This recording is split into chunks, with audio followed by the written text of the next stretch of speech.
إذا خفت من قوم أو عدو أو ظلم ذي سلطان أو شخص يريد أن يضرك أو أحد متسلط عليك، فما عليك إلا أن تدعو بهذين الدعائين.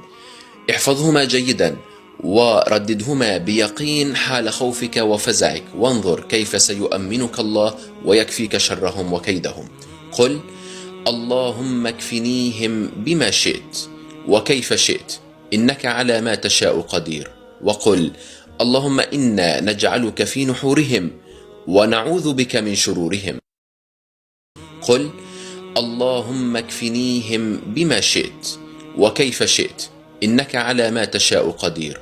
وقل: اللهم إنا نجعلك في نحورهم ونعوذ بك من شرورهم.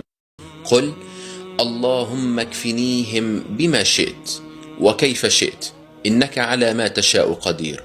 وقل: اللهم إنا نجعلك في نحورهم ونعوذ بك من شرورهم. قل: اللهم اكفنيهم بما شئت وكيف شئت، إنك على ما تشاء قدير.